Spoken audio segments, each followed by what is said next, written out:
Hey guys, we're here today with our 2000 Durango that has the ZL1 motor. Thanks for joining me. I know several of you guys have followed me for many months on this build, and I know there's a lot of anticipation about how it's going to work out. So today is the day I'm going to start it up on video. I've actually started it up a few times last night and several times this morning and worked out some details and some bugs. But I'll say that this build took me a lot longer than I planned. I had delays that were out of my control. First and foremost was the problem with the wiring harness I had that I talked a little bit about on my thread, but I'll talk more about it. I waited almost 3 months for the wiring harness, and when I got to the point where I needed it, I couldn't move forward with anything without it because the wiring harness goes behind the supercharger, and I just came to a halt. So I pulled the Durango off the lift and I put the 2005 GTO on, and I redid the front clip on that and got it ready to go. And in fact, it's going to the DMV tomorrow to get rebranded. So I'll show you a quick shot of that. So there it is, looking all nice and pretty. So it's going to be a nice little car to drive around. So anyway, so the moment of anticipation. I started it up last night for the first time. I spent several hours repairing the wiring harness that I finally got and found out it was missing a power wire that's supposed to go to pin 47.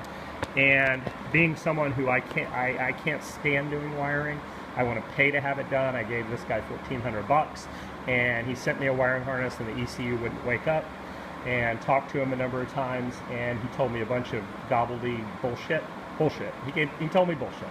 So I finally found on LT1 that pin 47 needed power, and pin 47 didn't have power even though there was a wire there, and I bypassed it, and sure enough it started right up last night. So the first problem I had was right here where I did the transmission cooler lines. I made a connection and one of them leaked and poured transmission fluid all over the truck. The second thing I had was one of my really cool power grip heat shrink hose clamps leaked, and so I had to cut it off and put on a regular radiator clamp, which is ugly. I got to find a fix for that. Sorry about that.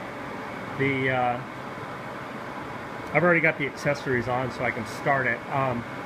The ECU on this probably has a Tahoe or some kind of a 4.8 or 5.3 tune on it. So it's expecting to see 19-pound injectors or 24-pound injectors, and I've got 56-pound injectors. So when I started it, it really didn't run well at all. It was very overfueling, and so what I did was I turned my pressure down to 40 to see if I could fool the ECU into thinking these injectors are small.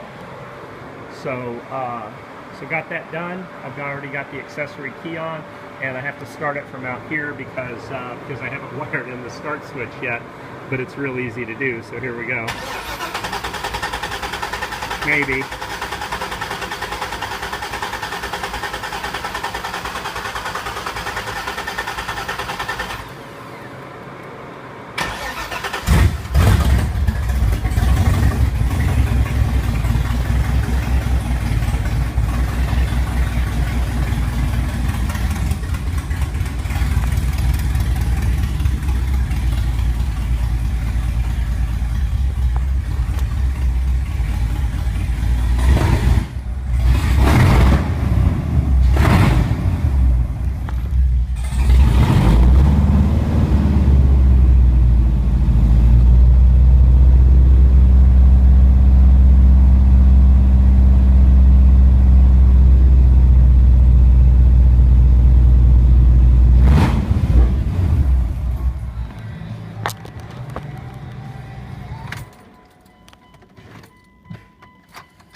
And there you go.